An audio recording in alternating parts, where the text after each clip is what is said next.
الحمد للہ الذی ہدانا لہذا وما كنا لنهتدی لولا ان ہدانا اللہ لقد جاءت رسل ربنا بالحق الصلاة والسلام علی النبی الأمی المکی المدنی القرشی الہاشمی المطلبی الرسول المسدد المصطفى الامجد المحمود الاحمد ابی القاسم محمد صلوات اللہ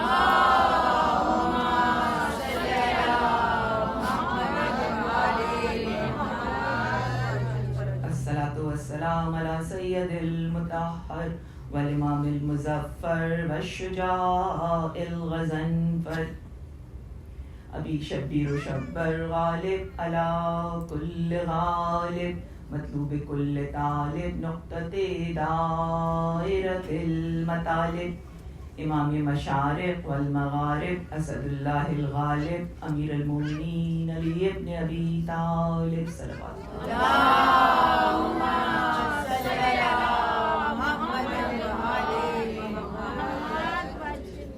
الصلاة والسلام علی صاحب دعوت النبویہ وصولة الحیدریہ والعصمت الفاطمیہ والحلم الحسنیہ والشجاعت الحسینیہ والعبادت السجادیہ والمآثر الباقریہ والآثار الجعفریہ والعلوم الکاظمیہ والحجج الرضویہ والجود التقویہ والنقاوت النقویہ والہیبت العسکریہ والغیبت الالہیہ القائم بالحق صلوات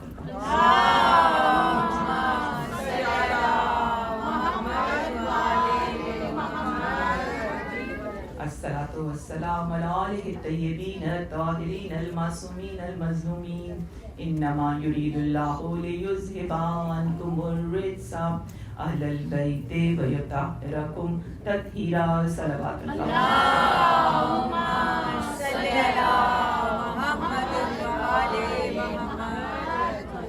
اپنے پروردگار کی، اپنے مالک کی، اپنے آقا کی، اس رب کی حمد ہے جو رحمان ہے، رحیم ہے، کریم ہے، مہربان ہے، جس نے مجھے اور آپ کو آج سعادت بخشی کہ ہم اپنے آقا اپنے مولا کی سوگواری میں اکٹھے ہو رہے ہیں. آج 27 جون 2025 ہے اور محرم کی پہلی تاریخ 1447. واقعہ کربلا کو 1386 1386 سال گزر چکے ہیں. یہ واقعہ کہاں پیش آیا تھا؟ کربلا کے جنگل میں، ایسی جگہ جہاں آبادی نہیں تھی. دشمن نے جب ختم کیا تو he made sure کہ نام و نشان مٹ جائے. انسان کی شناخت کس چیز سے ہوتی ہے؟ چہرے سے، رائٹ، اس کے نام سے، اس کے لباس سے. نہ چہرے تھے بدنوں پر، نہ کسی کو نام پتا تھا، کوئی شناخت، کوئی آئیڈینٹی نہیں تھی، حتیٰ کہ لباس تک اتار دیا. 72 نفوس، 72 لوگ جس میں بچے بھی تھے. دشمن اتنا کانفیڈنٹ تھا کہ ہم نے مٹا دیا نام محمد کہ اس نے دفن تک نہیں کیا. اس نے کہا چھوڑ دو، گرد پڑے گی، ہڈیاں بوسیدہ ہو جائیں گی، جانور آئیں گے، جسموں کو بھگوڑ دیں گے. آپ دشمن کا کانفیڈنس دیکھیے. اور آج کاش وہ دشمن زندہ ہو اور دیکھے کہ جس حسین کو گھوڑوں سے کچل کچل کے سرما کر دیا، جس کی ہڈیوں کو، جس کی پسلیاں ایک دوسرے کے پار ہو کر، آپ کو پتہ ہے جب پامالی ہوئی ہے تو گھوڑوں کے سم 2 دفعہ بدلے گئے. 2 دفعہ نئے سم لگا کے کچلا گیا لاشوں کو، پھر دوبارہ. ٹھنڈک نہیں پڑ رہی تھی نا دل میں. نام محمد کی تابانی کو دبانا تھا. کوئی آ جا کے دیکھے کہ اس بیاباں کی تنہائی سے آج نام حسین گھر گھر ہے، شہر شہر ہے. اس آپ کے شہر میں صرف اس وقت کتنی مجلسیں ہو رہی ہیں یا آپ کو چھوٹا سا زخانہ ہو، بڑا سا امام بارگاہ ہو، آپ کا دل ہو، آپ کی آنکھیں ہو، آپ کے آنسو ہیں، حسین ہر جگہ. کیسے ممکن ہو؟ فقط ایک چیز تھی، حسین کے پاس کوئی مقصد نہیں تھا سوائے ایک مقصد کے کہ حسین نے اپنی جان خدا پہ نچھاور کر دی. اور جب کوئی خدا کے اوپر اپنے آپ کو نچھاور کرتا ہے تو پھر خدا اس کا نام جنگلوں سے، بیابانوں سے، خاک کی تہوں سے، تنہائی سے نہ صرف شہروں تک لاتا ہے بلکہ وقت کو شکست دے دیتا ہے. نام حسین وہ نام ہے کہ جس نے نہ صرف موت کو شکست دی، باطل کو شکست دی، غرور کو شکست دی، بلکہ اس نے صدیوں کا سفر طے کر کے نہ صرف یہاں پہنچا بلکہ کمال یہ ہے حسین کا کہ نہ صرف پہنچا بلکہ پھیلتا ہی جا رہا ہے. اور ایک دن آئے گا کہ جب یہ پورا عالم حسین کے نام سے تاباں ہوگا، جگمگا رہا ہوگا، اور حسین کا نام ہر طرف ہر طریقے سے اس طریقے سے نمایاں ہوگا کہ پھر اس کے آگے کوئی اور چیز نہیں ہوگی. عزیزان امام حسین کے 10 دن کا سفر جو آپ میرے ساتھ بھی کریں گی، اور آپ جہاں آپ کو موقع ملے گا آپ وہاں پہنچیں گے. یہ 10 دن تو شاید ہم گھر میں رہتے ہی نہیں، مسلسل ایک مجلس سے دوسری مجلس، دوسری مجلس سے تیسری مجلس، کبھی ذاکر کو سن رہے ہیں، کبھی خالی ماتم کر رہے ہیں، کبھی خالی مرثیہ سن رہے ہیں. اور جب گھر لوٹ کے آتے ہیں تو یقین کیجئے نہ تھکاوٹ کا احساس ہوتا ہے، نہ بوریت کا احساس ہوتا ہے، بلکہ ہم فوراً ہی اپنے فون کے اوپر کوئی دوسری مجلس، کوئی دوسرا نوحہ لگا لیتے ہیں. یہ نام حسین کی کشش ہے. میں پورے دعوے سے آپ سے کہہ رہی ہوں کہ امام حسین سے زیادہ کیرسمیٹک پرسنالٹی پوری کائنات میں نہیں، پوری کائنات میں آپ کو. حالانکہ ان کے اجداد، ان کی ماں، ان کے باپ، ان کے نانا، سب کے سب ان سے بہت زیادہ عظمت میں بلندر ہیں، لیکن جو کشش نام حسین میں ہے کسی میں نہیں. اور یہ کشش کیوں ہے؟ اس لیے کہ اللہ نے حسین کا نام رکھا ایسے تھا. آپ کو پتہ ہے نا حسین کا نام سب سے پہلے انہی کا نام تھا، اس سے پہلے کسی کا نہیں تھا. اس کے معنی کیا ہیں؟ ہم کئی دفعہ بتا چکے آپ کو، بتائیے حسین کے معنی کیا ہیں؟ جلدی سے بتائیں. حسین میں سے یہ نکال لیں کیا بنے گا؟ حسن. حسین کے معنی ہیں حسن کائنات. کائنات کا حسن حسین کے دم سے ہے.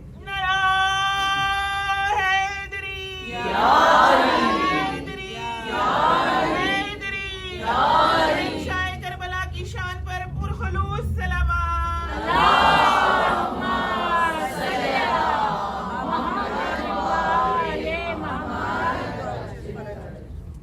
حسین کا نام اللہ نے خود چنا اور اپنی کائنات کا حسن، اپنی کائنات کا جوہر، اپنی کائنات کا وہ نور کہ جو نور علی نور ہے، وہ نام اپنے حبیب کا. جانتے تھے نا کہ کس طرح سے میرے نام پر یہ اپنا سب کچھ نچھاور کرے گا. حسن کائنات کی بات ہے.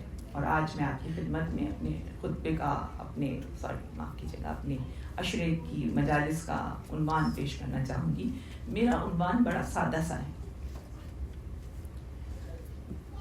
آپ کو بہت بڑے بڑے عنوانات ملیں گے، آپ کو بہت بڑے بڑے ٹاپکس ملیں گے انشاءاللہ، اس لیے کہ ہر ذاکر بہت تیاری کر کے ان دنوں کا انتظار کر رہا ہے اور سب اپنی محنت پیش کریں گے.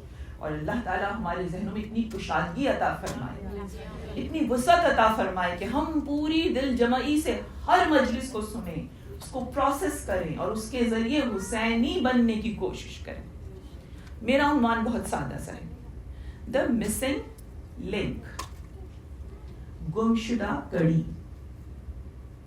گمشدہ کھویا ہوا رابطہ. مسنگ لنک میں کیا لے کر آؤں گی آپ کے سامنے؟ میں بھی سارے سال انتظار کر رہی تھی کہ میں مجلس پڑھوں, اور ظاہر ہے پورے سال آپ کا دماغ فکر میں رہتا ہے, ٹاپکس آپ چوز کرتے رہتے ہیں, پڑھتے رہتے ہیں, تیار کرتے رہتے ہیں. مجھے جو سب سے زیادہ شدت سے احساس ہوا وہ اس چیز کا احساس ہوا, اور آپ مجھ سے بھی کریں گی, کہ میں اور آپ ہجرت کر کے یہاں پر آ گئے, سیٹل ہوں, ٹھیک ہے نا. ہمارے ملک میں کنڈیشنز ایسے ہیں کہ ہم واپس بھی نہیں جا سکتے, چاہیں بھی تو نہیں جا سکتے, رائٹ. تو ہمیں یہیں رہنا ہے. اب ہمیں یہاں رہنا ہے تو ہمارا تو ایک ہی طریقہ ہے, ہمارے آباء و اجداد کا بھی یہی طریقہ تھا. ہر نئے دیش میں جاتے تھے, شیعت کا شامیانہ تانتے تھے, اور اس کے اندر علم عباس رکھتے تھے, اور اس کے بعد ذکر اہل بیت ہوتا تھا. پورے خلوص کے ساتھ سال بھر کی کمائی کو محفوظ کیا جاتا تھا, انرجی کو سیو کیا جاتا تھا کہ عزاداری کو قائم کیا جائے گا. میں نے اور آپ نے بھی قائم کر دیا, الحمدللہ, شاندار امام بارگاہیں ہیں. لیکن دیکھیے, عمارت کا ہونا اپنی جگہ ہے, افرادی قوت کا ہونا یعنی لوگوں کا ہونا اپنی جگہ ہے, لیکن کیا معنویت ویسے ہی ہے؟ کیا چیزوں کی ویلیو ہم نے اپنی نئی نسل کو ٹرانسفر ویسے کی جیسے کرنی چاہیے تھی؟ آپ بتائیے. ہماری عمر میں جو کہ گزر چکی, یہ کام بڑی اسموتھلی ہو جاتا تھا, انگلی پکڑ کے جاتے تھے, بیٹھتے تھے, کوشش کر کے خود بھی شامل ہوتے تھے اور سب سیکھ جاتے تھے. آج کے بچے, آج کی جنریشن, چاہے وہ یہاں کی ہوں, چاہے وہ پاکستان کی ہوں, افریقہ کی ہوں, کہیں بھی, آج کی جو نسل ہے وہ بہت زیادہ آئیڈینٹی کرائسس کا شکار ہے. اس کے لیے بہت چیلنجز ہیں. چیلنجز کیا ہیں؟ اس لیے کہ میں اور آپ تو اپنا آرام سے گھر میں اپنے ماحول کے اندر رہ لیتے ہیں, یہ باہر جاتے ہیں, باہر ایجوکیشن حاصل کرتے ہیں, باہر جابس کرتے ہیں, باہر ملتے جلتے ہیں, اور اب باہر شادیاں ہو رہی ہیں. جب شادیاں ہو رہی ہیں تو کیا ہوتا ہے؟ دو کلچرز, دو ریلیجن آ جاتے ہیں. کلمہ پڑھ لینے سے خالی, کلمے کی بہت عزت ہے, رائٹ, لیکن کلمہ پڑھ لینے سے وہ ساری انفارمیشن ٹرانسفر نہیں ہو پاتی جو کہ 20-25 سال کی عمر سے تک آ چکی ہوتی ہے. جب شادی ہوتی تھی یہ عمر ہوتی نا, 20 سال, 22 سال, 25 سال, 26 سال, 30 سال, تو 30 سال کی پوری ایجوکیشن ہوتی ہے, تربیت ہوتی ہے, جو کہ ساتھ آتی ہے. معاف کیجیے گا, تھوڑی سی مجھے, لیکن اب ایسا نہیں ہو رہا. اچھا, جو باہر والے ان کو تو آپ جانے دیجیے, لیکن جو اندر والے ہیں ان کو بھی جب آپ کچھ بتا رہی ہوتی ہیں تو ان کے دماغ میں بہت معذرت کے ساتھ بچوں سے ان کے دماغ میں ہوتے ہیں کہ امی بتا رہی نا تو ہم امی کے ساتھ ضرور کریں گے, اور پوری طریقے سے کریں گے. لیکن جب وہ انڈیپینڈنٹ ہوں گے تو پھر وہ اپنی عقل سے اس کو دیکھیں گے کہ ہمیں یہ کرنا چاہیے کہ نہیں کرنا چاہیے. تو اگر آپ نے اس تعلیم کے ساتھ ان کی تربیت کر دی تو بہت اچھی بات ہے, پھر تو وہ آپ سے بھی بہتر جا کے اس عزاداری کو قائم رکھیں گے. لیکن اگر تربیت نہیں ہوئی ہے, کانسیپٹس کلیئر نہیں ہوئے ہیں, کس وجہ سے کیا کیا جاتا ہے یہ نہیں کلیئر ہوا ہے, تو وہ چیز چل نہیں سکے گی, وہ ختم ہو جائے گی. کیوں ختم ہو جائے گی اس کے اوپر بھی غور کیجیے. پہلا ہی دن ہے, پہلے ہی گھنٹے, اور میں آپ کو بہت زیادہ لیکن میں آپ کے دماغ کو کھولنا چاہتی ہوں. کیوں ختم ہو جائے گی یہ چیز؟ اگر آپ نے تربیت نہیں کی تو یہ چیز اس لیے ختم ہوگی کہ شاید آپ کو اور مجھ کو نہیں اندازہ کہ یہ جو حسینی کلچر میرے اور آپ کے درمیان ہمیں اسٹرینتھن کیے ہوئے ہے, ہمیں دین دے رہا ہے, ہمیں استقامت دے رہا ہے, ہمیں آئیڈینٹی دے رہا ہے, یہ اتنا قیمتی ہے کہ اس کے پیچھے پوری دنیا لگی ہوئی ہے. ابھی حالیہ حالات میں زیادہ اس پہ گفتگو نہیں کروں گی یہاں سے، آپ نے خود اپنی آنکھ سے وٹنس کیے ہیں. واحد ایک ہی ملک، سب اس کے پیچھے کیوں ہے بھائی؟ اس سے زیادہ اسلامی دوسرے ملک ہیں نا. اس لیے کہ ان کو خطرہ حسینیت سے ہے، ان کو خطرہ حسین کے اس عزم سے ہے جو دن رات بڑھتا چلا جا رہا ہے. یہ جو آپ کی چہلوں کی واک ہے نا، مشی، جس کے لیے آپ اتنی بے چین ہوتی ہیں کہ آپ ہر سال جانا چاہتی ہیں، اور خدا آپ کو ہر سال لے کر جائے انشاءاللہ. یہ آپ کو آسان لگتی ہے، یہ دوسروں کے لیے بہت بڑا کویسچن مارک ہے کہ آخر کیا چیز ہے جو یہ دیوانہ وار آج کی دنیا بہت آرام کی عادی ہے، 3 راتیں واک کر رہے ہیں، عصا لے کے واک کر رہے ہیں، پاؤں میں چھالے پڑ رہے ہیں، واک کر رہے ہیں. کیوں واک کر رہے ہیں؟ اس میں کیا ہے؟ وہ اس چیز کو ختم کرنا چاہتے ہیں، اور اس چیز کو ختم کرنے کے لیے جس طریقے سے نیو ورلڈ آرڈر کو لایا جا رہا ہے، اسٹیبلش کیا جا رہا ہے، جس طریقے سے گلوبلائزیشن کی چادر کے نیچے سب کو اکٹھا کیا جا رہا ہے، یہ ہمارے افکار کو بدلنے کی ایک منظم کوشش ہے. اس وقت یاد رکھیے، شیعت پہ اندر سے بھی حملہ ہے اور باہر سے بھی حملہ ہے. اب آپ لوگ خود اپنی آنکھ سے دیکھتی ہیں کہ کس طریقے سے اندر فساد مچایا ہوا ہے اور کس طریقے سے باہر سے حربے آ رہے ہیں. تو یہ ساری کوششیں کس لیے ہیں؟ یہ ساری کوششیں اس لیے کہ حسینیت کو بدل دیا جائے. اور خوبی کیا ہے؟ حسینیت کو ایسے بدلا جائے کہ وہ لگے حسینیت. یاد رکھیے، ہمیشہ سے مذہب کو ہتھیار بنایا گیا ہے سیاست چمکانے کے لیے. کہا یہ جاتا ہے کہ مذہب اور سیاست الگ ہیں، لیکن جتنے سیاسی لوگ آتے ہیں وہ مذہب کو ہی استعمال کر کے پاپولیرٹی حاصل کرتے ہیں. اس وقت بھی حسین کی اس جیت کو ہار میں بنانے کی کوشش کی جا رہی ہے. عزاداری کے معنی بدلے جا رہے ہیں، مفہوم بدلے جا رہے ہیں، لیگوٹیز پیدا کی جا رہی ہیں، ڈفرنٹ قسم کی آئیڈیالوجیز کو انفیوز کیا جا رہا ہے. شاید آپ نے آج کی خبروں میں سنا، میں تو آج کی خبروں میں سنا کہ ایک پلان اناؤنس ہو گیا ہے. اس وقت سب سے جو پاورفل ہستی ہے دنیا کی، سو کالڈ، اس نے یہ بات آج کہی ہے کہ اب ہم ایک ایسا ماحول پوری دنیا میں قائم کریں گے کہ جس میں سارے مذہب ایک ہوں گے، اسلام بھی اور جوڈائزم بھی اور کرسچینٹی بھی اور ہندو مت بھی اور سکھزم، سب کے نام لے کے ان کا ہم سب کو ملا کے، اس لیے کہ سارے مذہب اچھے ہیں. یہ ایک سیکولرزم ہے جو کہ پچھلے 30 سال سے مسلسل پروپیگیٹ ہو رہا ہے، لیکن آج کسی بہت پاورفل پرسنالٹی نے کہا اس کا مطلب ہے کہ پورا ایجنڈا تیار ہے، کس طرح امپلیمنٹ کرنا ہے. آپ نے آج کل کی سینیریو میں دیکھ لیا نا کہ چیز اناؤنس بعد میں ہوتی ہے، شروع پہلے کر دی جاتی ہے. تو بساط بچ چکی ہے اس حسینیت کو سیبوٹاژ کرنے کی. اب آپ کو ضرورت ہے کہ آپ اپنے اپنے ذہن میں جو بھی سوالات آتے ہیں عزاداری سے متعلق، امامت سے متعلق، ولایت سے متعلق، اس کو کوشچن کیجئے، اس کو سوچئے، اس کو دماغ سے ہٹائیے نہیں. دیکھیں، سوال کرنا ایک بہت ہائر انٹلیکچوئل ایکٹیویٹی ہے.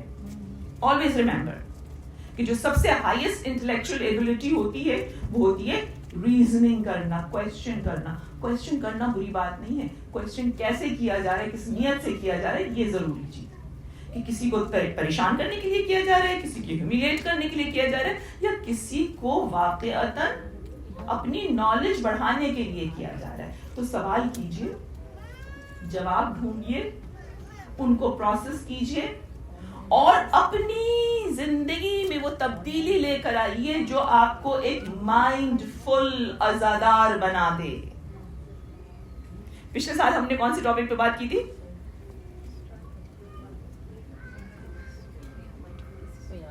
گناہ نے کبیرہ. یار یہ مت کہیے کسی کو یاد، میرا پورا عرق لگا ہوا ہوتا ہے اس کے اندر. گناہ کر کے بھول جاتے ہیں. نہیں، اب میں آپ سے یہ کہہ رہی ہوں، آپ بھولیں گے نہیں. بھولیں کیوں نہیں؟ بھولتی ہیں آپ بھولتی اس لیے کہ آپ سننے کے لیے سنتی ہیں، سننے کے لیے نہیں سنتی، حسینی بننے کے لیے سنتی، صرف حسینی بننے کے لیے سنتی. آپ کے ہاتھ میں نوٹ بک ہونی چاہیے، آپ کے ہاتھ میں آپ کا فون کھلا ہونا چاہیے، آپ کو نوٹس لینے چاہیے. کچھ بھی کیجیے، آپ اپنے دماغ میں کر لیجیے. آپ میں سے اتنے انٹیلیجنٹ لوگ ہیں، گھر جا کے لکھ لیجیے. آپ مجلس میں نہیں پروٹوکول خراب کرنا چاہتی، نوٹ کیجئے بعد میں چیزیں.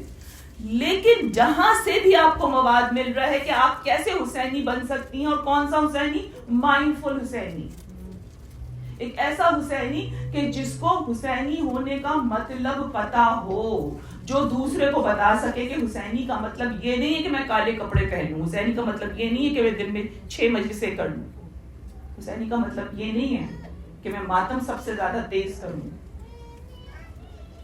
حسینی کا مطلب یہ ہے کہ میں ویسی بنوں جیسا حسین دیکھنا چاہتے تھے. بنیں گی؟ پوری پوری پوری ہمت کے ساتھ آپ اپنے آپ سے عہد کیجیے. میں آپ کو ایک بات بتاؤں، دیکھیے میں لکھی کتاب سے لے کر آئی ہوں بات، اس لیے وہ اتنی پاورفل چیز ہے کہ میں خود اس کو پڑھنے کے بعد لرز گئی تھی. میں ابھی آپ کو تھوڑی دیر میں آپ کے ساتھ شیئر کرتی ہوں. میں پہلے تو اپنے موضوع کو آگے بڑھاؤں گی. یہ جو میرا موضوع ہے دا مسنگ لنک، اس میں میری کوشش یہ ہوگی کہ میں مختلف موضوعات، ہر روز ایک نیا موضوع رکھیں گے، اور اس موضوع میں جو کانسیپٹ مسنگ مجھ کو نظر آ رہے ہیں وہ میں شیئر کروں گی. اگر آپ کو کچھ لگتا ہے آپ ہی مجھے بتائیے. آئی ایم گوئنگ ٹو انشاءاللہ ایڈریس دیٹ.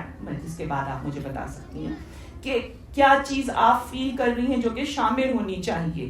لیکن اس مسنگ لنک میں میں آپ کو بتاؤں گی کیا کیا ان 9 دنوں میں. ظاہر آخری دن تو ہمارا سب گریا ازاری کا ہوتا ہے، لیکن ان 9 دنوں میں ہم دیکھیں گے کہ ہمارے یہ جو ڈیوائن لیڈرشپ تھی، ڈیوائن لیڈرشپ، الہی نمائندے، منتخب نمائندے، چوزن پرسنالٹیز، یہ اللہ تعالیٰ نے منتخب کر کے بھیجی تھیں، جو کہ 1,24,000 انبیاء ہیں. یہ 1,24,000 انبیاء میں اللہ واز سو کانشیس کہ اس نے پہلے ہیومن بینگ کو ہی نبی بنا کے بھیج دیا. اللہ کتنا کانشیس ہے تربیت کے معاملے میں کہ اس نے پہلے بشر کو پہلا نبی بنا کر بھیجا تاکہ اس کی طرف سے رابطہ مخلوق سے مسلسل رہے.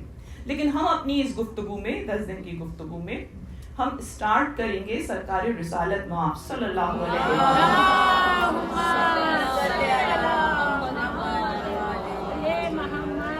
سرکار کی ولادت سے شروع کریں گے اور اپنے 11ویں امام حسن عسکری علیہ السلام کی شہادت.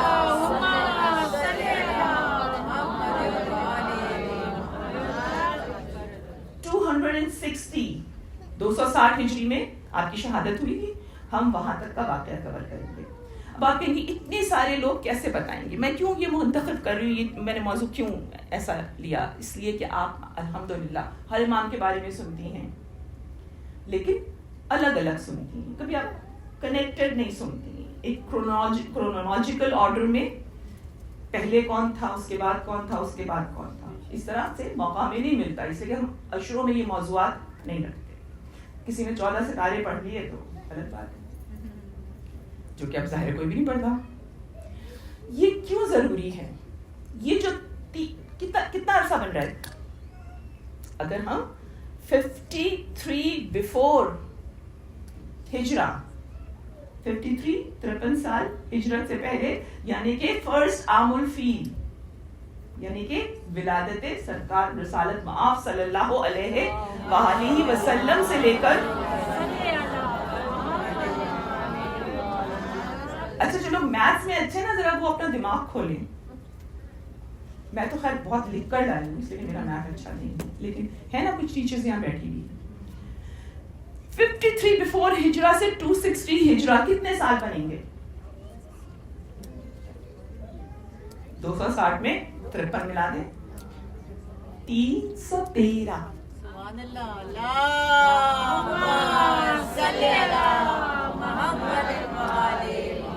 313 ایئرز ایگزیکٹلی بن رہے ہیں.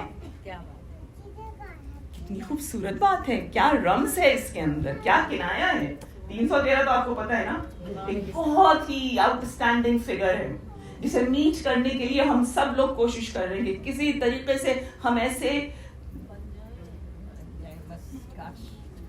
ایسے بنا دیں بچے جو 313 میں آ جائیں. بن جائیں تو کیا بات ہے، ان کی قدموں کی خاک بن جائیں تو بڑی بات ہے. لیکن 313 کے انتظار میں آپ بے قرار نہیں ہیں، خالی امام زمانہ بھی بے قرار ہیں. کہ 313 مردان حق اکٹھے ہو جائیں تو امام ظہور فرمائیں. اور امام کتنے بے چین ہوں گے. آپ تصور کر سکتے ہیں امام کی بے چینی کا؟ کبھی کبھی صرف امام کی فرسٹریشن کے بارے میں سوچا کیجیے. میں اور آپ جب بھی کچھ گڑبڑ ہوتی ہے کیا دعا آتی ہے؟ پہلی زبان پہ یہ دعا آتی ہے, پہلی دل میں خواہش ہوتی ہے, پہلی دعا یہ ہوتی ہے اجر اللہ فرج, جلدی سے ظہور ہو جائے مولا کا.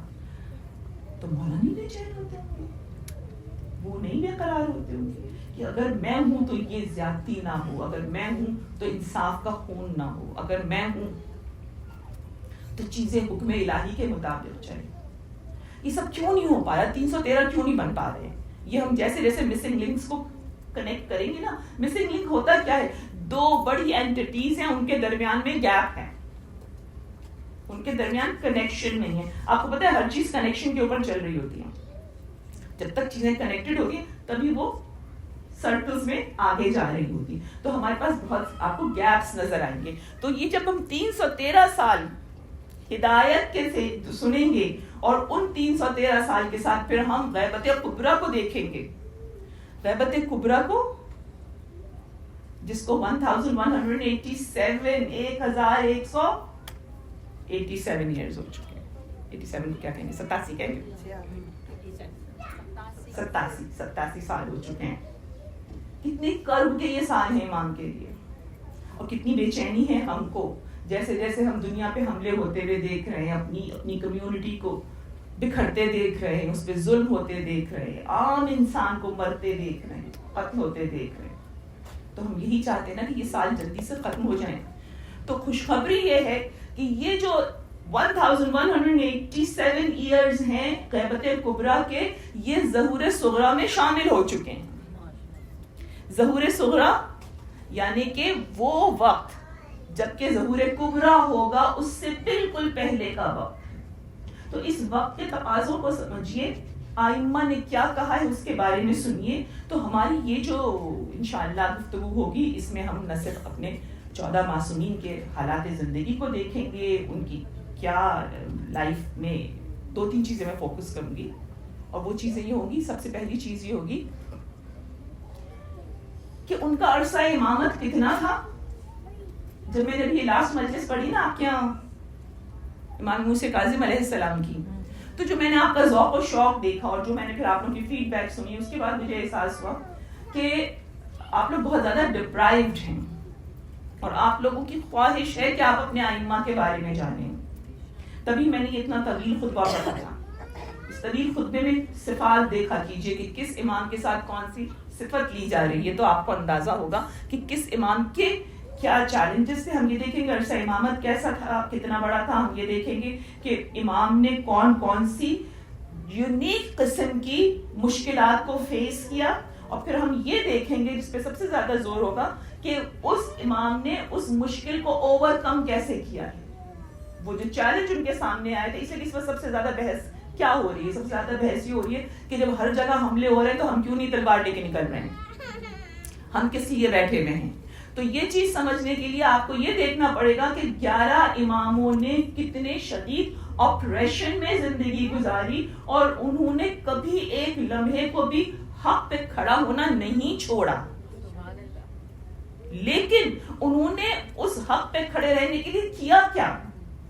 تلوار تو صرف 2 اماموں نے اٹھائی تھی, ایک امام علی نے اٹھائی تھی, ایک امام حسین نے اٹھائی تھی, لیکن باقی اماموں نے کس طریقے سے چل. اور آپ کو شاید اندازہ ہے کہ نہیں ہے, ہر امام کو ہر بار ایک نئے اینگل سے اتنی شدید اذیت دی جاتی تھی, اتنا شدید محاذ کھولا جاتا تھا کہ اس محاذ میں 2 چیزیں بڑی یونیک ہوتی تھی. پہلا محاذ تو یہ کہ انتہائی شدید ترین اس چیز میں شکنجے میں جکڑ لیا جاتا تھا اس امام کو کہ وہ کسی طریقے سے سرنڈر کر لے اور دوسرے مخالفین اس پر غلبہ پا لیں. اور دوسری چیز جو بہت اس سے بھی زیادہ انٹرسٹنگ ہوتی تھی کہ یہ جو اسٹریٹجی ہوتی تھی جس میں پریزنٹ امام کو ٹریپ کیا جا رہا ہے, وہ اس سے پہلے والے امام کی کنڈیشن سے ٹوٹلی ڈفرینٹ ہوتی تھی. اگر وہی کنٹینیوٹی چلے نا تو آسان ہوتا ہے نا کہ میرے ابا نے بھی، میرے والد نے بھی، میرے امام نے بھی یہ کیا، اب میں وہی چیز کر رہا ہوں. لیکن آپ آئرنی دیکھیے، حسن سے صلح کی، حسین کا سر واجب القتل قرار دے دیا. حسین سے خنجر تلے بیعت کا سوال ہوتا رہا، آخری سانس تک بیعت کا سوال ہوتا رہا. زین العابدین ہاتھ بندھے دربار میں کھڑے اور بیعت کو نہیں پوچھا، ہمت ہی نہیں پڑی بیعت کا پوچھنے کے لیے. زین العابدین پر اتنی سختی تھی کہ بات نہیں کر سکتے تھے کسی سے. امام محمد باقر کے سامنے کھلا ہوا میدان تھا، جتنا علم بانٹنا چاہیں بانٹیں. آپ سمجھ رہی ہیں یہ جو تنوع تھا، یہ جو ویریشن تھی، اس کو سمجھنے کی ضرورت ہے. کیوں؟ اس لیے کہ آپ غیبت امام میں وہ سارے چیلنجز فیس کر رہی ہیں جو ان اماموں نے فیس کیے تھے. میں آپ کو کیوں بتا رہی ہوں؟ کیوں مجھے ہسٹری بتانے کا شوق ہے؟ Of course no, it's not easy. اس لیے کہ آپ کہیں گڑبڑ کی تو مسئلہ. مجھے لگ رہا ہے میں ہسٹری کا پیپر دے رہی ہوں. بتانے کی ضرورت اس لیے عزیزان محترم کہ وہی دشمن جو وہاں تھے وہ ابھی بھی ہیں اور زیادہ پاورفل ہو کر آئیں گے. اور ہمیں جاننا اس لیے ضروری ہے کہ اس وقت کے شیعوں نے جو غلطیاں کر دی تھی وہ ہم نہ کریں. ہسٹری ریپیٹ ہو رہی ہے نا. اب ہم بیٹھ کے کہتے ہیں اس وقت سلمان بن سرد خزائی کو یہ نہیں کہنا چاہیے تھا مسلم سے، تو کیا ہم وہی نہیں کہہ رہے؟ ہم وہی کر رہے ہیں. تو اب کم از کم تاریخ ہمیں ایک موقع دے رہی ہے، خدا ہمیں ایک موقع دے رہا ہے کہ ہم اماموں کی حیات کو تھوڑا سا سمجھ لیں، اور تھوڑا سا سمجھنے کے بعد کم از کم اپنے راستے کا تعین کر سکیں. اس لیے کہ یاد رکھیں میری ایک بات، دین از ناٹ ڈیفیکلٹ. مذہب مشکل نہیں ہے، اس کو مشکل بنا کے پیش کیا جاتا ہے، اس لیے کہ ظاہر پھر خانے داری ختم ہو جاتی ہے نا اگر آپ آسان کر کے دے دیں. لیکن اللہ نے دین کو آسان بنا کے پیش کیا ہے کہ ہر شخص اس کو سمجھ سکے اور پھر تھوڑی سی گائیڈنس کے ساتھ عمل کرنے میں آسانی ہو ڈے ٹو ڈے لائف میں. اسی لیے آپ سے کہا جاتا ہے تقلید کر لیجئے تاکہ تھوڑا سا آپ کا کنیکشن ایک اسکالر سے رہے، اور اس کے بعد اپنے پرسنل ایشوز میں اس کی ہدایت کو امپلیمنٹ کریں. تو عزیزان محترم یہ میرا مقصد ہے. اب اس کے اندر میں بہت ساری چیزیں، میں آپ کو بس اپنا موضوع سمیٹ لیتی ہوں، پھر میں آپ کو اپنے اصل موضوع پر آؤں گی. کون کون سے ٹاپکس میں رکھوں گی؟ امام حسین علیہ السلام پر بلند تر صلوات.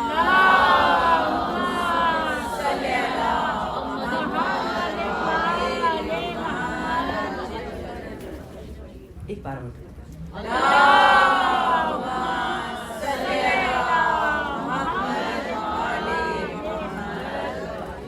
محمد آل محمد بلند تر صلوات.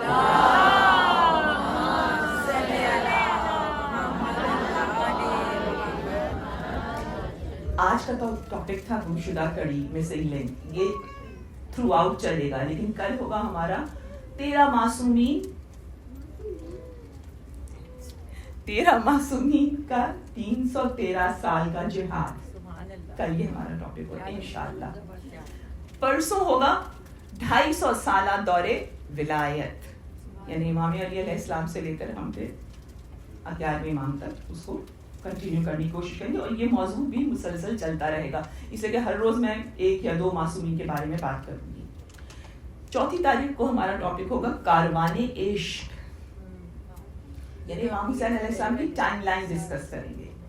امام حسین علیہ السلام نے سفر کیسے کیا تھا مکے سے مدینے، اس کا تھوڑا سا بریف میں آپ کو بتاؤں گی. And that is very very interesting. کیوں؟ اس لیے کہ مجھے یہ لگتا ہے کہ ہمیں امام حسین علی مقام علیہ السلام کے اصحاب کو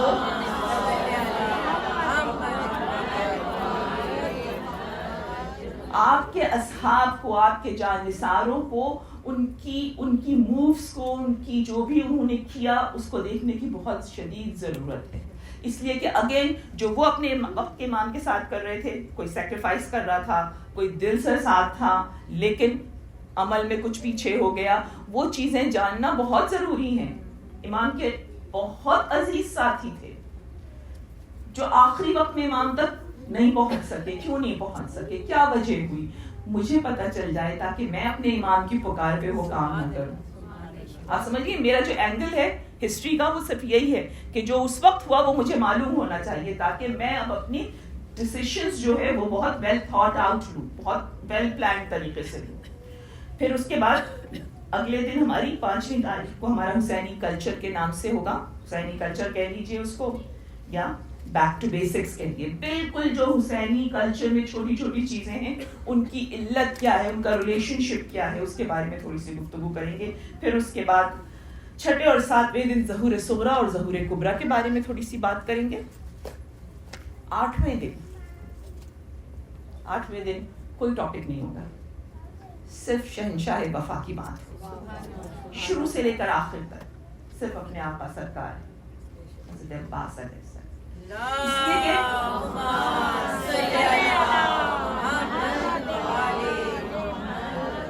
مولا عباس سے زیادہ کوئی بھی مزاج دانے امام وقت نہیں تھا. تو اگر امام کی اطاعت سیکھنی ہے تو آپ کو آقا کے قدموں کی خاک کو آنکھوں سے لگانا ہوگا. اگر وفا کرنی ہے تو پھر شہنشاہ وفا کے پاس جانا پڑے گا. اور نمی کو تو پھر ظاہر ریپ اپ ہو جائے گا. اس دن ویسے بہت انٹرسٹنگ ٹاپک ہوگا. اس دن کا ٹاپک ہوگا رجعت, اور رجعت میں فوکس ہوگا امام حسین علیہ السلام کی واپسی پر, کہ جب آپ آئیں گے تو میں اور آپ بھی آئیں گے. جو اپنے امام کا عاشق ہے, عزادار ہے, وہ امام کی اس رجعت میں پلٹ کر انشاءاللہ تعالی آئے گا. درود پڑھی محمد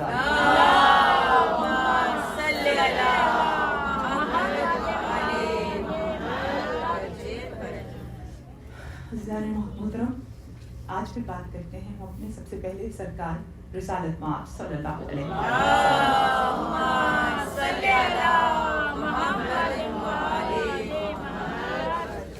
سرکار کا نام, اس کے مطلب بتائیں. آپ کہیں گے ہر وقت ناموں کے مطلب پوچھتی ہیں, اس لیے پوچھتے ہیں کہ آپ کو یاد ہو جائے. کیا مطلب ہے محمد کے؟ تعریف, جس کی سب سے زیادہ تعریف کی جائے, سب سے زیادہ اور یہ سارے نام کہاں سے آ رہے ہیں؟ یہ خزانے خدا سے آ رہے ہیں. تو اللہ تعالیٰ نے بھی صدیوں سے ان ناموں کو خزانے میں چھپا کے رکھا ہوا تھا, کہ جب وہ آئے گا جس کا ممدوح میں خود ہوں, جس کی تعریف میں خود کرتا ہوں, جس کے اوپر درود و سلام میں بھیجتا ہوں, اور میں اتنا کانشیس ہوں کہ میں کسی کا درود اس تک جانے نہیں دیتا جب تک وہ میرے پاس سے گزر کے نہ جائے. کبھی آپ نے سوچا بھائی آپ درود پڑھ لیے, بھیج دیجیے. آپ یہ اللہم کیوں کہتی ہیں؟ صلی اللہ علیہ کا کہہ دیجیے نا, صلی اللہ علیہ یا محمد. پورے خلوص سے کہیے, پوری جان لگا کر کہیے. نہیں, اللہ تعالیٰ پسند ہی نہیں کرتا کہ کوئی نامکمل چیز میرے حبیب تک پہنچے. وہ اپنے پاس لیتا ہے.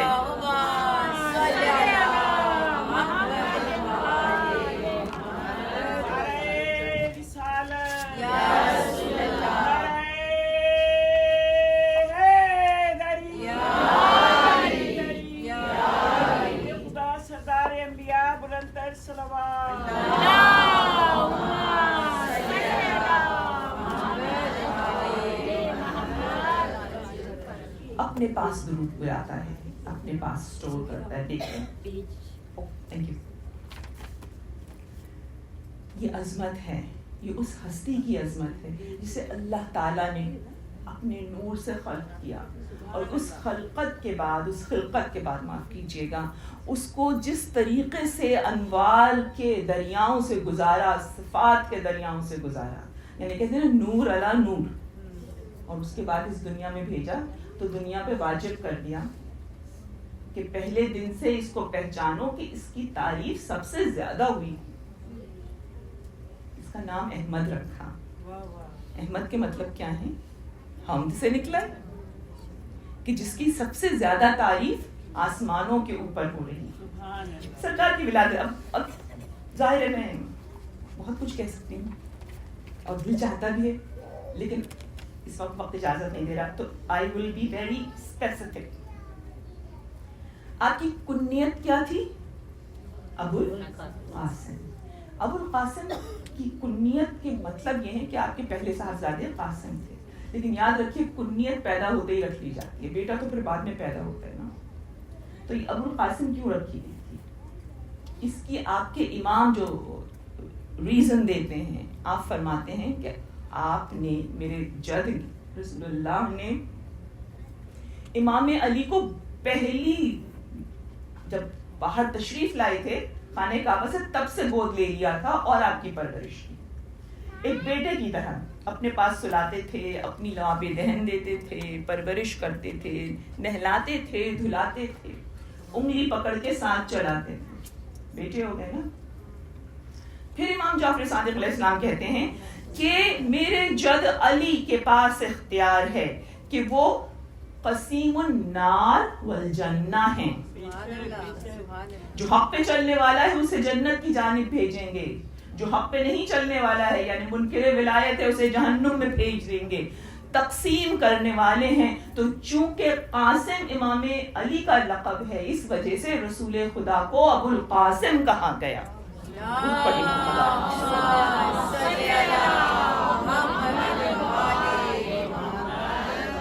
آپ کی ولادت کب ہوئی تھی؟ چونکہ مجھے فیکٹس بتانے ہیں. 17 ربیع الاول فرسٹ ایئر آف ایلیفینٹ، اور اگست کی 29 تاریخ تھی جبکہ آپ پیدا ہوئے تھے. کوئی ہے اگست کا؟ اگست بورن 28، ایک دن سے پیچھے، بس کنیز ہے نا تو پیچھے پیچھے رہیں گے انشاءاللہ.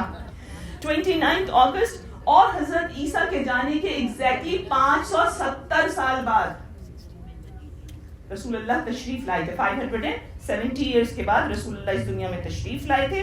مکہ میں ولادت ہوئی تھی اور شیب ابی طالب میں، یعنی شروع سے حضرت ابو طالب کے وجود سے، ان کی ہر چیز سے اٹیچمنٹ تھی سرکار کو. ان کی شیپ میں، ان کی جو پہاڑی تھی اس میں آپ کی ولادت ہوئی تھی. آپ کی جو شہادت ہے، آپ کا وصال 28 صفر 11 ہجری کو ہوا ہے. جون کی 8 تاریخ تھی اور 632 میں وصال ہوا ہے آپ کا. 63 ایئرز آپ کی زندگی کا سپین ہے. اور آپ کی جو تبلیغ کا ٹائم بن رہا ہے وہ کتنا بن رہا ہے؟ 23 سال. 23 ایئرز. 23 ایئرز 23 سال کیا ہوتے ہیں؟ 25-30 سال تو آپ میں سے بہت سارے لوگوں کو یہاں پہ آئے بھی ہو گئے، رائٹ؟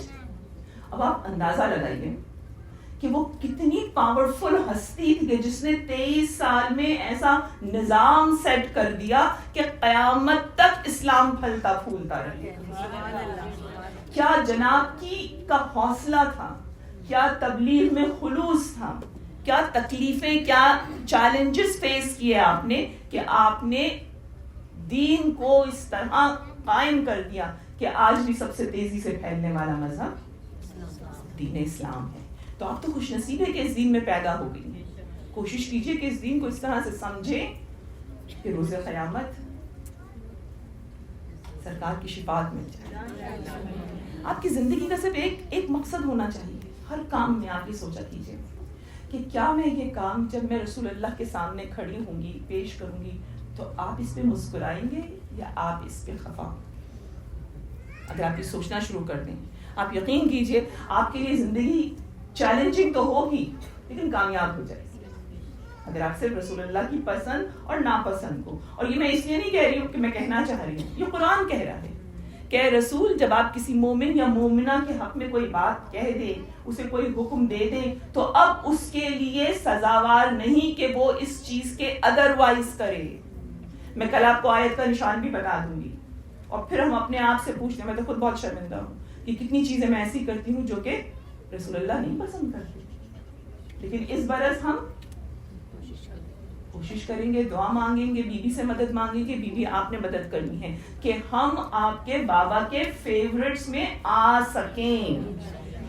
بس رسول اللہ کی اس بات کو میں یہیں روک دیتی ہوں، اس لیے کہ مجھے جو بات ضروری کرنی ہے وہ ان کی والدہ کی کرنی ہے. میں چاہتی ہوں آپ ہر ایک کی ماں کے بارے میں جانیں، ضرور جانیں. کیوں جانیں؟ اس لیے کہ جب آپ ان ماؤں کا کنٹریبیوشن دیکھیں گے تو آپ کو نظر آئے گا کہ یہ مائیں جتنے بھی اماموں کی مائیں تھیں یہ سب ڈفرنٹ بیک گراؤنڈ سے آ رہی تھیں.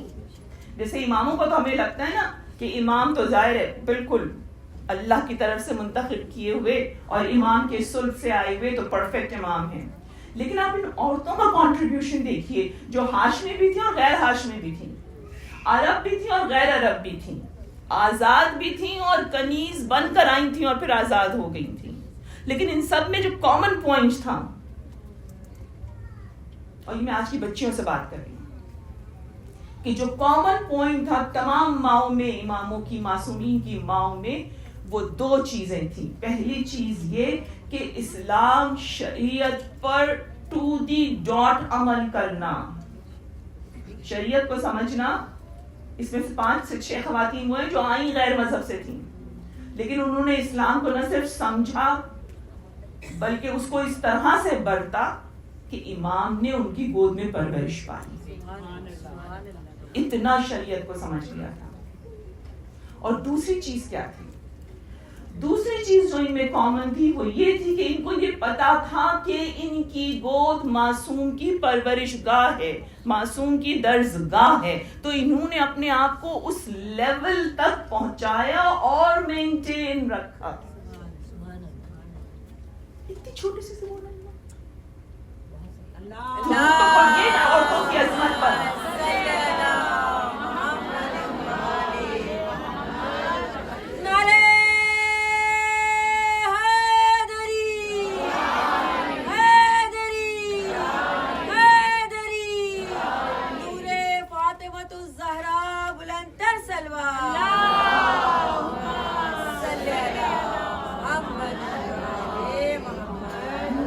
تعریف وغیرہ نہیں چاہیے ہوتی، میں بس یہ دیکھنا چاہتی ہوں کہ کیا آپ معنوی طور پر میرے ساتھ سفر کر رہی ہیں کہ نہیں کر رہی. اس لیے کہ اگر اپنے آپ کو بدلنے کا شوق ہے، اگر اپنے آپ کو محب سے شیعہ بنانا ہے، تو پھر آپ کو بہت زیادہ ان کامیاب لوگوں کو دیکھنا ہوگا اور ان کو کاپی کرنا ہوگا کہ جن کی گود کی عظمت اتنی زیادہ تھی. بی بی آمنہ قریشی تھی، اسی کلان سے آ رہی تھی. رسول اللہ کے جو حضرت عبداللہ یعنی جو ان کے والد تھے رسول اللہ کے، ان کی اور بی بی آمنہ کی 4 پشت پیچھے جا کر ایک، یعنی دونوں کے دونوں حضرت اسماعیل کی ذریت میں سے تھے. بی بی آمنہ کی جب شادی ہوئی ہے تو آپ کی عمر جو تھی وہ تقریباً 19 سال کی تھی، اور 26 سال کی عمر میں آپ کا انتقال بھی ہو گیا. ٹوٹل آپ اپنے 20 سال تھی. ٹوٹل آپ اپنے بچے کے ساتھ 6 سال رہی. میں زیادہ تفصیل میں نہیں جاؤں گی، وقت ختم ہو رہا ہے. مجھے صرف ایک جملہ کہنا ہے بیوی کے بارے میں، غلط فہمی دور کرنی ہے. اور وہ غلط فہمی کیا تھی؟ وہ غلط فہمی یہ ہے کہ ہم یہ کہتے ہیں، چونکہ بہت سارے اسلام کے لوگ کہتے ہیں، اسلام کے اسکول آف تھاٹس کہتے ہیں، وہ یہ کہتے ہیں کہ جب رسول اللہ پیدا ہوئے تو ان کو بی بی حلیمہ سعدیہ کو دے دیا گیا، اور اس کے بعد وہ ان کو فیڈ کرتی تھیں، ان کی ویٹ نرس تھیں، اور اس کے بعد وہ پھر جب 4 سال کے ہوئے تو وہ واپس آئے رسول اللہ. ٹوٹل 2 سال اپنی ماں کے ساتھ رہے. ایسا نہیں ہے. اللہ تعالیٰ اپنے اصول بتاتا ہے، اور مجھے پتا ہے کہ میری اس بات کو یہیں سے کسی خاتون نے چیلنج بھی کیا تھا، اور انہوں نے مجھے واٹس ایپ بھی کیا تھا، جس میں یہ کہا جاتا ہے کہ یہ ایک ڈبیٹ ہے. میں اس ڈبیٹ سے سروکار نہیں ہے. میں تو قرآن کا اصول دیکھتی ہوں. قرآن میں جہاں یہ کہا گیا ہے، اللہ تعالیٰ کہتا ہے ہم نے موسیٰ پر دوسری عورتوں کا دودھ حرام کر دیا، تو وہ اپنے حبیب کے لیے کیسے ایسا کر سکتا ہے؟ تو اب ایمبیگوٹی کیا ہے؟ Missing link. ایمبیگوٹی دور کرنے کے لیے میں آپ کو تحقیق بتا دیتی ہوں. عالم دین ہے، ان کی تحقیق ہے، وہ یہ فرماتے ہیں کہ چونکہ یہودیوں کو علم ہو گیا تھا کہ سرکار مدینہ میں تشریف لا چکے ہیں اور وہ ان کی جان کے دشمن تھے، انہوں نے اسپائس جو تھے وہ بھیجے ہوئے تھے، لہٰذا حضرت عبد المطلب علیہ السلام نے ایک غلط فہمی بالکل دور کر لیجئے کہ رسول اللہ کے پورے جو گھرانہ تھا امیڈیٹ، ان کو سب کو پتا تھا کہ یہ ہونے والے رسول ہیں، اس لیے کہ ان کی اتنی آؤٹ اسٹینڈنگ کوالٹیز تھیں کہ نظر آ رہی تھی، اور پورا کا پورا گھرانہ موحد تھا، مونوتھیسٹ تھے، دین حنفی کے اوپر، حضرت ابراہیم کی سنت کے اوپر تھے، لہٰذا ان کو پتا تھا کہ یہ نبی ہیں، ان کی جان کے دشمن ہیں. جب باہر والے لوگ آ کے بتا رہے تھے تو ان کو بھی پتا تھا. تو رسول اللہ کو اور ان کی والدہ کو حضرت عبد المطلب نے بی بی سعدیہ کے ساتھ بھیج دیا تھا. تو ماں وہاں ساتھ رہی تھیں، خدمت کرتی تھیں حضرت سعدیہ، دودھ پلاتی تھیں بی بی آمنہ. نام کیا ہے؟ امن کی پیغمبر، امانت رکھنے والی. بیٹا کیسا ہے؟ امین، صادق.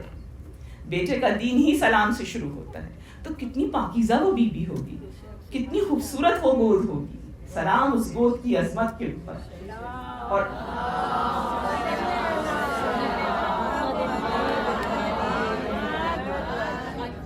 سرکار کو ان کی ماں کا واسطہ دیتی ہوں.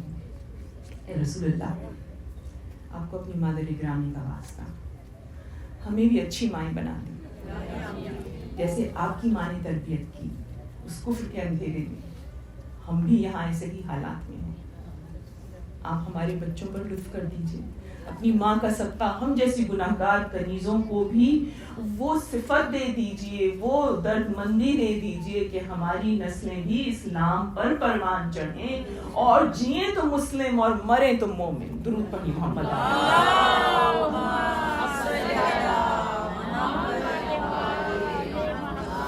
آخری بات یہیں سے مسائل. آپ اس مجلس میں آتی ہیں، سمر کی چھٹیاں ہیں، بچوں کو پکڑ پکڑ کے لانا پڑے گا اور بچے بور بیٹھے ہوئے ہوں گے کہ کیسے ہم اپنا فون کھولیں. میں آپ کو بتاؤں یہ فرش کیسا ہے. 2-3 چیزیں بتاؤں گی. جعفر شوستری بہت بڑے عالم گزرے ہیں اپنے وقت کے. انہوں نے امام حسین پہ 2 کتابیں لکھی ہیں، خصائص حسینیہ، دونوں نیٹ پر موجود ہیں. میں اسے پرنٹ کر کے صرف امام حسین کے بارے میں بات کی.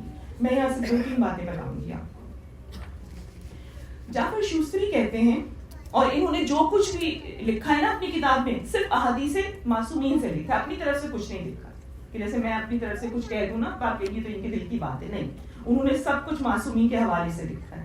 وہ کہتے ہیں کہ مجلس کیا ہے. 2-3 باتیں انہوں نے تو بہت لمبی لسٹ دی ہے. وہ کہتے ہیں مجلس میں جب آپ آ جاتے ہیں تو کیا ہوتا ہے. جب مجلس میں کوئی آ کے حسین کی مجلس میں بیٹھتا ہے تو سب سے پہلی چیز خدا اس مجلس میں بیٹھنے والے پر درود بھیجتا ہے.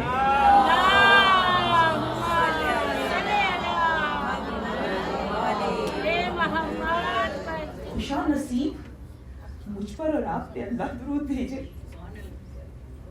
حسین کے صدقے میں کیا کیا معراج ملے گی. دوسری بات، ملائکہ مقربین. کون ہے ملائکہ مقربین؟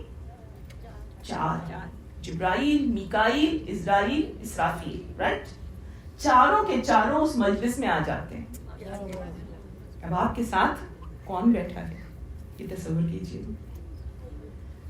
اور پلیز کوشش کیا کیجیے کہ حدیث قصہ سے بیٹھا کریں، اس لیے حدیث قصہ کی بڑی برکت ہے.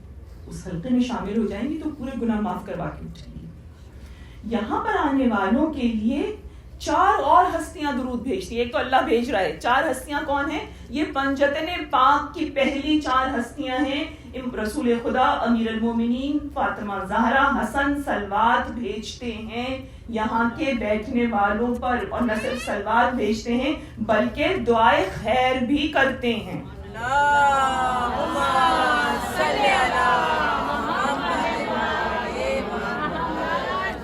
بڑی لمبی لسٹ ہے، میں بس آخری بات کر رہی ہوں. امام حسین کیا کرتے ہیں؟ پنجتن کے 4 لوگ تو درود بھیج رہے ہیں آپ سب پر اور دعائیں خیر کر رہے ہیں. امام حسین علیہ السلام مجلس میں بیٹھنے والوں سے گفتگو کرتے ہیں. کانورسیشن کیا ہوتی ہے؟ 2 ways نا، ٹھیک ہے نا. 2 لوگ بات کرتے ہیں. میں آپ سے بات کر رہی ہوں، آپ سب سر ہلا رہی ہیں. کیوں؟ آپ سمجھ رہی ہیں نا. کیا ہم ایسے بیٹھتے ہیں کہ امام ہم سے بات کر رہے ہوں، وہ ہم کو دیکھ رہے ہوں اور ہم ان کی طرف متوجہ ہوں؟ ہماری مجلسیں کیسی ہیں میں کچھ نہیں کہنا چاہتی. ہر شخص اپنے آپ کو مائنڈفلی دیکھے کہ نہ جانے کس لمحے امام اس سے بات کر رہے ہوں، امام اس سے کچھ کہہ رہے ہوں، امام اس سے کچھ گفتگو کر رہے ہوں. اور اگر وہ لاپرواہی میں بیٹھا ہے امام کو کیسا لگے گا؟ امام شرکت کرنے والوں سے خطاب کرتے ہیں، گفتگو کرتے ہیں اور امام اپنے رونے والوں کو دیکھتے ہیں. حسین نے کہا تھا انا قتیل الابرا، میں آنسوؤں کا مقتول ہوں. عاشق حسین کے لیے شرط تو یہ ہے کہ کہ ادھر نام حسین آئے ادھر آنسوؤں کی جھڑی لگ جائے. حسین بے کس، حسین تنہا، حسین پیاسا، حسین بے وطن، آج وطن سے دور حسین اپنی بیٹی کی یاد میں ہے. آج کا پرسہ سغرا کے نام ہے. حسین یاد کرتے ہوں گے نا عزیزانو، امام حسین نے ایک اسٹیٹمنٹ دیا تھا چلنے سے پہلے مروان کو. حسین نے کہا تھا ہمارا گھرانہ وہ ہے جہاں سے بیٹیوں سے محبت اور عزت کی رسم شروع ہوئی ہے. اگر آپ کے گھر میں آپ کی عزت ہے یہ حسین کے جد کے صدقے میں ہے. آج وہی حسین اپنی بیٹی سغرا کا پرسہ لینے آیا ہے عزیزانو. وہ سغرا جو 5 مہینے سے بے قرار ہے. بیٹیوں کو چاہیے وہ اپنے باپ کو یاد کریں اس منزل پر، باپ کی شفقت کو یاد کریں. باپ کیسے جب سر پر ہاتھ رکھتا تھا تو بیٹی کا دل بڑھ جاتا ہے. باپ جب باہر سے آ کے کوئی تحفہ لے کر آتا تھا اور آپ کو دیتا تھا آپ کو کیسا لگتا تھا. عزیزوں شہزادی سغرا 8 سال کی بچی انتظار میں ہے کب میرے بابا کی سنانی آئے گی.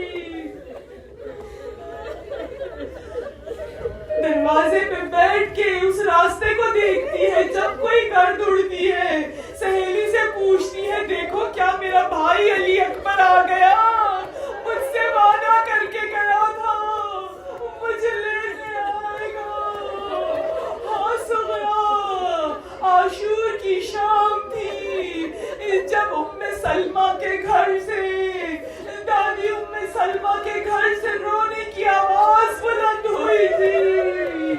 بار بار کہتی تھی وہ محمد حسینہ.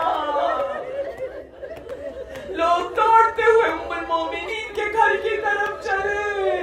صحن میں دیکھا ام المومنین ایک شیشی پکڑے کھڑی ہے جس میں خون جوش پا رہا ہے اور سر کو پیٹتی جاتی ہے کہتی جاتی ہے ہائے میرا حسین ذبح ہو گیا، ہائے میرا حسین مارا گیا. اے وہ بی بی سغرا، اے شہزادی تم یتیم ہو گئی، ہمارا پرسہ قبول کرو. اے شہزادی فاطمہ آج آپ نے اپنی قبر کو چھوڑا ہے، ہمارے عزا خانوں میں آئی ہیں شہزادی، ہم کنیزوں کا پرسہ قبول فرمائیے.